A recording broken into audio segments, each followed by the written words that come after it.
जब देवी पार्वती ने भगवान शिव द्वारा इस पूरे सृष्टि का सार समझना चाहा, तब भगवान शिव ने मिट्टी पर इस श्रीयंत्र का रेखा चित्र बनाया और समझाया कि ये श्रीयंत्र ही हमारे पूरे संसार और सृष्टि का प्रतिरूप है। जिस जगह पर भगवान शिव ने श्रीयंत्र समझाया था, आज हम उस जगह को श्रीनगर के नाम से जानते हैं। अणु रेणु से लेकर शब्दों के मूल तक, फिर चाहे वो कृमि कीट हो, सर्प हो, वन हो और जंगल हो, पक्षियों, जानवर और मनुष्य तक के हर प्रकार के जीव जंतु को अपने में समाता है हमारा श्रीयंत्र। बिंदु का जन्म भगवान शिव के 4 त्रिकोण और देवी पार्वती के 5 त्रिकोणों के संग द्वारा हुआ था। इन 9 त्रिकोणों को जोड़ने से बने 43 त्रिकोण।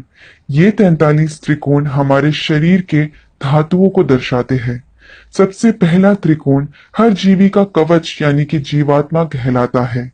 फिर आते हैं अष्ट त्रिकोण जो अष्ट वसु को दर्शाते हैं, यानी कि धरा, अनला, अनिला, आहा, प्रत्युषा, प्रभासा, सोमा और ध्रुवा।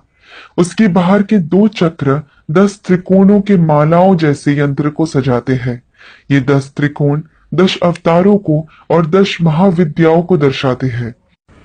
फिर आते हैं 14 त्रिकोण जो हमारे मानव के अंतर यानी 14 मनवंतरास को दर्शाते हैं।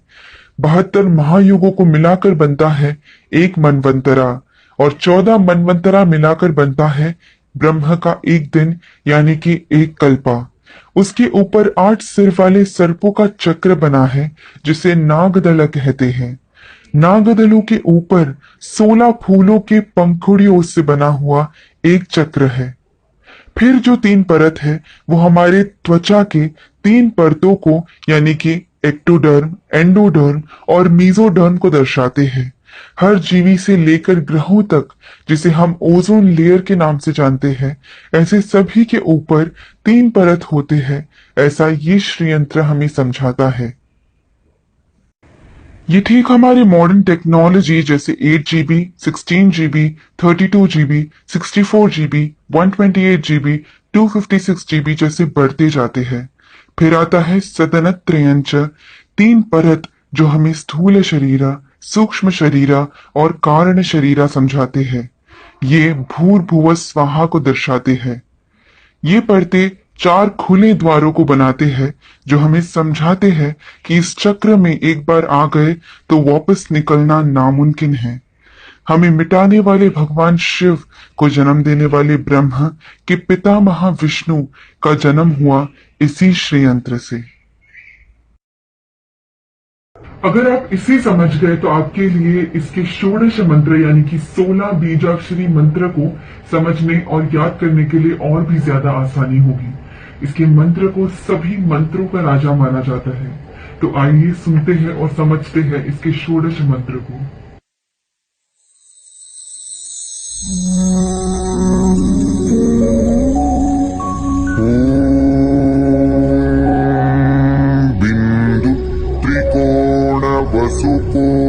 दशारयुग्मा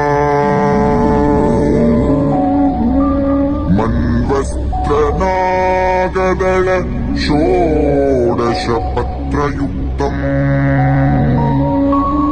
वृत्तत्रयम् च धरणी सदनं त्रयम् च